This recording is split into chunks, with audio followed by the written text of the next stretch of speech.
नमस्कार फ्रेंड्स, ये जो दिल की आकृति का पत्ता है ये है गिलोय का, जिसे हम अमृता और गुडुचि के नाम से भी जानते हैं। ये एक क्लाइंबिंग श्रब है, यानी कि बेल की तरह ये पौधा फैलता है और एक बहुत ही महत्वपूर्ण हर्ब है, यानी कि आयुर्वेदिक औषधि है। इस पौधे के सभी जो पार्ट हैं वो हमारे लिए बहुत ही लाभदायक हैं, क्योंकि इसके पत्तों का रस, इसके स्टेम का रस, इसका काढ़ा, सभी चीज़ें हमारे लिए जो स्वास्थ्यवर्धक हैं और इसका इस्तेमाल सभी जो भी जानते हैं इस पौधे के बारे में, इसका इस्तेमाल करके अपने आप को स्वस्थ बनाए रखते हैं। जब इसके फल पक जाते हैं, लाल हो जाते हैं, तब उनके अंदर से आप मसल कर इस तरह से एक बीज निकाल सकते हैं और इसी बीज से एक नया प्लांट उग सकता है। आप इसे अपनी गार्डन में, अपनी क्यारी में, कहीं पर भी लगाइए, गमले में लगाइए और नया पौधा आप पा सकते हैं। आपको कहीं भी इस तरह से किसी गिलोय बेल पर लाल रंग के फल नज़र आएँ तो आप उनको कलेक्ट करके ला सकते हैं। अगर आपके गार्डन में ये पौधा नहीं है तो आप इनको इस तरह बीज से ग्रो कर सकते हैं। अभी मॉनसून का सीज़न है तो आसानी से ये पौधा लग जाता है और आप इसको स्टेम कटिंग से भी लगा सकते हैं। पेंसिल की थिकनेस की जो एक स्टेम है आपको लेनी है और किसी भी गमले में जिसमें आपने गोबर खाद मिलाकर या वर्मी कंपोस्ट मिलाकर एक मिक्सचर तैयार कर रखा है, उसमें आप लगा दीजिए और बहुत ही आसानी से ये पौधा स्टेम से तैयार हो जाता है, एक नया पौधा बन जाता है। मैंने जो क्यारी में पौधा लगा रखा है ये मैंने स्टेम कटिंग से ही ग्रो किया था और ये देखिए इस पर बहुत सुंदर छोटे छोटे पीले रंग के फूल आते हैं जो देखने में बहुत ही प्यारे लगते हैं। और ये पौधा मेरे पास पिछले 1.5-2 साल से है और अभी देखिए आप इसको कितना बड़ा हो गया है। मैंने नीचे क्यारी में इसे लगा रखा है और ऊपर छत तक ये फैला हुआ है। रस्सी के सहारे मैंने इसको क्यारी से छत तक बांध रखा है और पूरा ये ढका हुआ है पत्तियों से और इसकी जो स्टेम है वो बहुत ही मजबूत, बहुत ही मोटी मोटी हो चुकी हैं और ये देखने में भी बहुत ही सुंदर लगता है।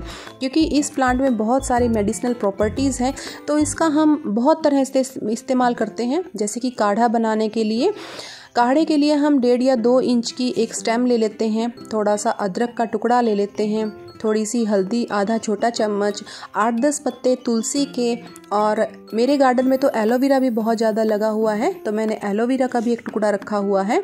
और इसकी जो पत्तियां हैं, 2-3 पत्तियां हम गिलोय की डाल सकते हैं। तो उसके लिए हम सबसे पहले 1 कप पानी लेते हैं जिसे हम पैन में डालकर गर्म करेंगे और इसमें हम सारे सामान को मिला देते हैं। जैसे कि हमने हल्दी डाल दी, तुलसी डाल दी और मैंने अदरक को छोटे से कद्दूकस किया है और जो गिलोय का मैंने स्टेम ली है इसे भी मैंने कद्दूकस कर लिया है, क्योंकि मैं इसे अभी थोड़ी देर पहले ही काट कर लाई थी। ये बिल्कुल फ्रेश है और बहुत ईजीली ये कद्दूकस हो गया। इसको मुझे काटने के या कूटने की ज़रूरत नहीं पड़ी, मैंने इसको आसानी से ऐसे ही कद्दूकस कर लिया। और अब देखिए इसके एलोवेरा के टुकड़े छोटे छोटे हम काट कर इसमें डाल देंगे। आपको पता है कि अदरक की और एलोवेरा की, इन सभी चीज़ों की अपनी ही बहुत अच्छी मेडिसिनल प्रॉपर्टीज़ होती हैं और ये हमारी हेल्थ के लिए बहुत ही बेनिफिशियल हैं। और ये डाल दिए 2 पत्ते गिलोय के और जब ये पक जाए, यानी कि जब ये आधा रह जाए पानी, आप देख लीजिए जितना भी आप पानी डालें, आप देखें 1 व्यक्ति के लिए बना रहे हैं, ये 2 व्यक्तियों के लिए, आप उसके हिसाब से क्वांटिटी अपनी तय कर सकते हैं। तो जब ये पककर आधा रह जाता है तब आप इसको गुनगुना ही पीजिए। अगर आपको ये स्वाद में कुछ अच्छा नहीं लग रहा तो आप इसमें थोड़ा सा गुड़ ऐड कर सकते हैं। वैसे मैं इसे जब भी लेती हूँ तो बिना गुड़ के ऐसे ही ले लेती हूँ। अगर आप इसको काढ़े की तरह नहीं बनाना चाहते तो आप 1.5 या 2 इंच का टुकड़ा कूट लीजिए या आप इसको बारीक काट भी सकते हैं और सिर्फ सिंपल पानी में 1 कप पानी में इसे पका लीजिए। और जब पानी ये उबल जाएगा, ये भी जब आधा रह जाएगा, तब आप इसको छान सकते हैं। छान कर इसको एक अलग बर्तन में निकाल लीजिए और ये इसी तरह से पकाकर आप इसे अपने बच्चों को भी दे सकते हैं, क्योंकि बहुत अच्छा इम्यूनिटी बूस्टर होता है और बच्चों की इम्यूनिटी स्ट्रॉन्ग करने के लिए उन्हें गिलोय ज़रूर देना चाहिए।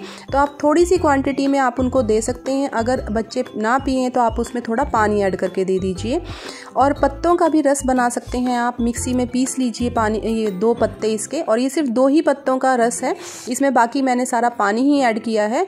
वैसे तो गिलोय की तासीर ठंडी होती है इसलिए ज़्यादा नुकसान नहीं करता, लेकिन आप अपने जो आपके शरीर के हिसाब से आप इसको पी सकते हैं। और ये सभी हमारे शरीर के लिए तीनों ही रूप में, चाहे आप काढ़ा बनाइए, चाहे गिलोय का रस बनाइए या पत्तों का रस बनाइए, बहुत ही बेनिफिशियल है। जिन महिलाओं को खून की कमी होती है या एनीमिया की प्रॉब्लम उनको रहती है, तो अगर वो इसके पत्तों का रस पिएं तो ये बहुत ही जल्दी रिकवरी कर देता है, खून की कमी उनको नहीं रहती। इसलिए आप इसके पत्तों का रस ज़रूर पीजिए। सामान्य बुखार में या मलेरिया में भी आप इसको ले सकते हैं, और डेंगू में तो इसका इस्तेमाल बहुत ज़्यादा किया जाता है, क्योंकि इसके साथ ही पपीते के भी 2 पत्ते आप पीस लीजिए और फिर उनके पत्तों का रस पीजिए, तो आप देख सकते हैं कि घटे हुए प्लेटलेट्स होते हैं जो कितनी जल्दी ही बढ़ने लग जाते हैं। तो ये पौधा सिर्फ इसीलिए कि बुखार को, वायरल को, इन सब चीज़ों के लिए तो आप इसको जानते ही होंगे, लेकिन इसकी और भी बहुत सारी ऐसी मेडिसिनल जो इसकी गुण हैं वो हमारे शरीर की और भी बहुत सारी जो बीमारियां हैं उनसे लड़ने के लिए बहुत ज़्यादा कारगर है। जैसे कि किसी को इन्फेक्शन हुआ है, या डायरिया हुआ है, या डायबिटीज़ हुई है, या किसी को लीवर प्रॉब्लम है, तो हम इनको बहुत ही अलग अलग तरीक़ों से इस्तेमाल कर सकते हैं। इतना गुणकारी ये पौधा है, इसीलिए इसे अमृत तुल्य कहा जाता है, इसे अमृता कहा जाता है। और इसका उल्लेख तो पौराणिक कथाओं में भी मिलता है।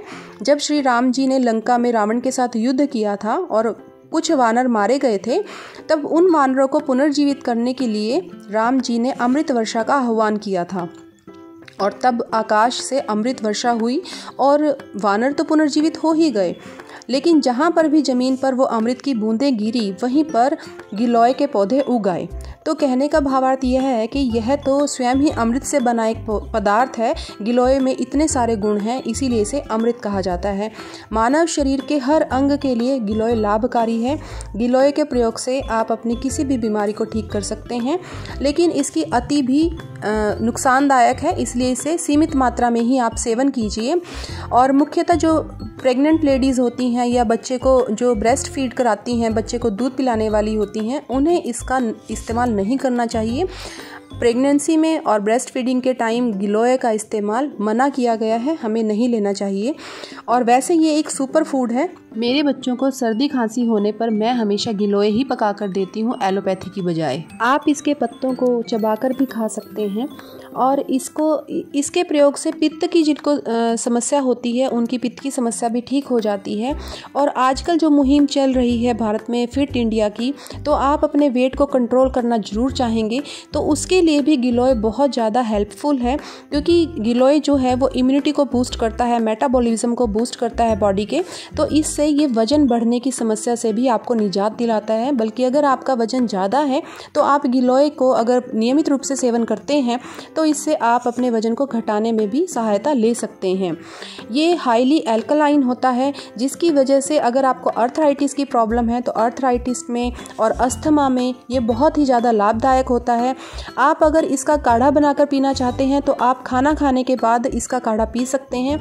अगर आपके शरीर को ऐसी समस्या है कि आपको ये लगता है कि शायद मुझे इससे कुछ समस्या ना हो जाए, तो आप इसका इस्तेमाल खाना खाने के बाद दिन में 1 ही बार कीजिए, नहीं तो आप इसे दिन में 2 बार भी ले सकते हैं।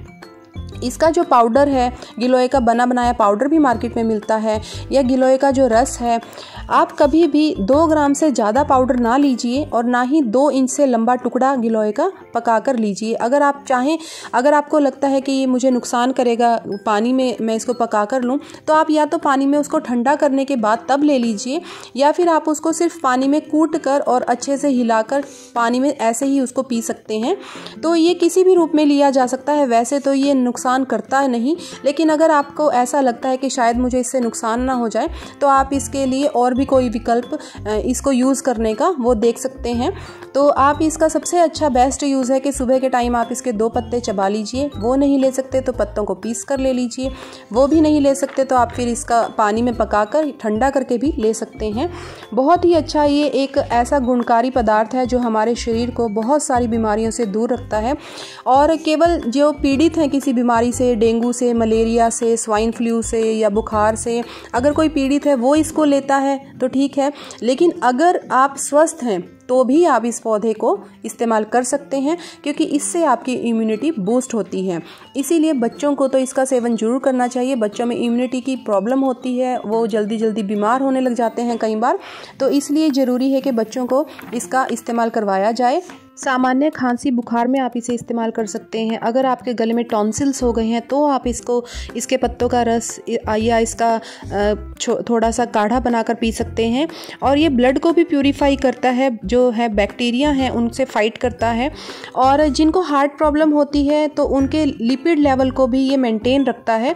तो इसमें बहुत सारे ऐसे गुण हैं जो कि आप किसी भी रूप में देखें आपको कोई ना कोई गुण इसमें देखने को मिल ही जाएगा। तो ऐसे तो ये वीडियो बहुत लंबा हो जाएगा क्योंकि इसके तो बहुत सारे गुण हैं, लेकिन जितना भी मैं जानती हूँ मैंने आपके साथ शेयर किया। अगर आपको अच्छा लगा तो प्लीज़ आप इस वीडियो को लाइक कीजिए, शेयर कीजिए और चैनल को सब्सक्राइब जरूर कर लीजिए। Thank you so much.